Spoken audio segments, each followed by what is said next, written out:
Kali ini, kisah seram yang ingin dibawakan adalah tentang pengalaman seram seorang pekerja hotel itu sendiri yang bernama Hadi. Beliau menceritakan tentang kejadian diganggu oleh seorang wanita misteri yang menangis esak-esak dari salah sebuah bilik hotel. Kejadian ini berlaku sewaktu Hadi bekerja pada shift malam. Hadi yang ditugaskan menghantar barang-barang keperluan untuk tetamu yang menginap di bilik hotel tersebut dan dia hanya bertugas seorang diri pada malam tersebut. Secara kebetulan pula, supervisor yang sama shift dengan Hadi ketika itu telah mengambil cuti sakit. Terpaksalah dia menjalankan segala urusan pada malam tersebut. Bunyi deringan telefon yang tidak putus di bilik department housekeeping itu memecah kesunyian malam. Hadi dengan penuh sabar menjawab panggilan tersebut walaupun dia seakan merasa serba tidak kena pada malam itu. Akan tetapi dia tetap menjalankan tugas dengan penuh rasa tanggungjawab sebagai pekerja yang berdedikasi. Kerana itulah juga dia sering mendapat pujian dan anugerah pekerja terbaik selama 3 tahun berturut-turut. Jam yang dipakai oleh Hadi sudah menunjukkan angka 10.30 malam, bermakna hanya setengah jam sahaja lagi waktu kerjanya akan berakhir. Dia yang sedang berdiri di balkoni luar ofis tingkat 4 itu hanya melihat pemandangan ke arah tema park yang menempatkan kolam mandi serta pelbagai lagi permainan khas buat pelanggan-pelanggan yang menginap di hotel tersebut. Terlihat beberapa pekerja sedang sibuk mengemas kawasan tema park yang beroperasi sedari pagi tadi.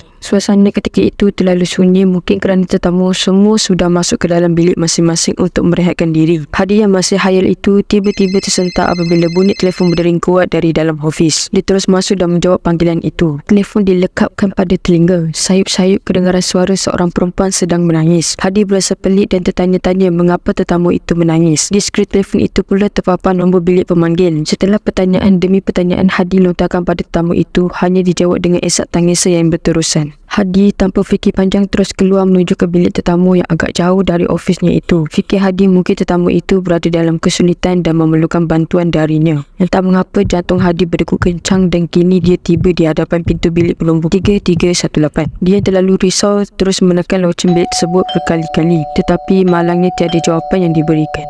Dadanya mula berdebar-debar memikirkan apa yang berlaku di dalam bilik tersebut sehingga membuatkan tetamu itu menangis. Setelah puas dia memanggil dan langsung tiada jawapan yang diterima, dengan segera Hadi menelok koceknya mengambil master key yang sememangnya dibawa ke mana-mana sahaja dalam waktu kerja pada malam itu. Dan dia nekat membuka pintu bilik tersebut walaupun tindakan itu salah kerana dia boleh dituduh menceroboh bilik tetamu. Tetapi semua itu tidak penting baginya. Niatnya hanya ingin membantu. Pintu bilik dibuka perlahan dan suasana di dalam bilik gelap gelita. Seakan tiada tetamu yang menyewa bilik itu. Hadi kemudian memetik suis lampu. Perlahan-lahan dia melangkah masuk sambil meninjau-ninjau ke dalam bilik itu. Memang sah, tiada sesiapa. Bilik itu masih dalam keadaan kemas. Hadi seperti tidak percaya. Hatinya tertanya-tanya siapakah pemanggil misteri tadi. Bulu rumah Hadi sudah mula meremang. Fikirannya sudah mula menangkap apa yang berlaku sebenarnya. Cerita-cerita seram yang disampaikan oleh rakan-rakannya mula berlega-lega di fikiran Hadi. Kemudian barulah dia teringat bilik yang dia berada sekarang ini pernah digelar bilik berhantu oleh rakan-rakannya. Mereka sering terdengar suara orang meminta tolong dari arah bilik ini dan ramai tetamu yang menginap di bilik ini sering diganggu dengan bunyi barang dibaling dengan kuat.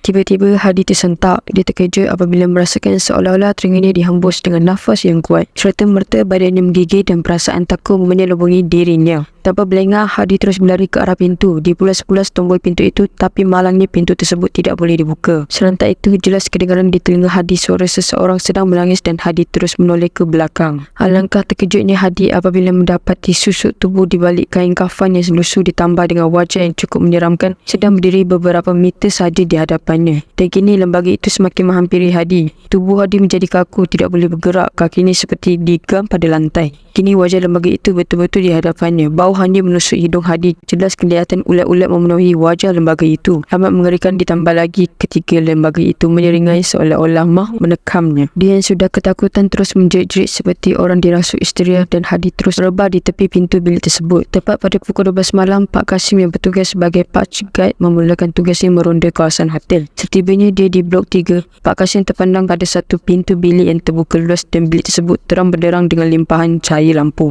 Pak Kasim yang berasa pelik dan curiga terus menuju ke bilik tersebut. Terkejut apabila mendapati Hadi berbaring di sisi pintu bilik yang terbuka luas itu. Sekali lagi, Pak Kasim terkejut apabila mendapati terdapat tanah bertaburan di atas lantai bilik tersebut dan bau yang meloyakan tekat. Keesokan harinya, seluruh pekerja hotel kecoh dengan kejadian yang menimpa Hadi sehingga memaksa pihak hotel membuat siasatan terhadap insiden yang menimpa Hadi pada malam itu. Bilik 3318 itu pula ditutup serta-merta supaya tidak disewakan kepada tetamu buat sementara waktu. itu. Berita penutupan bilik tersebut menyebabkan semua pekerja berasa pelik dengan tindakan itu. Pelbagai andaian dibuat oleh semua pekerja di situ. Akan tetapi pihak atasan hanya mendiamkan diri dan merahsiakan sehingga kini. Selepas kejadian itu, Hadi demam selama seminggu. Pengalaman itu menjadikan kenangan pahit yang tidak dapat dia lupakan seumur hidupnya. Akan tetapi Hadi tetap meneruskan kerjanya di hotel tersebut. Dia kini telah dinaikkan pangkat menjadi supervisor Department Housekeeping. Setiap kali dia masuk bilik 3318, hatinya akan rasa berdebar walaupun bilik itu masih lagi tertutup. Misteri bilik 3318 itu hanya terus tinggal misteri sehingga kini dan mungkin sehingga ia dibuka semula untuk tetamu baru.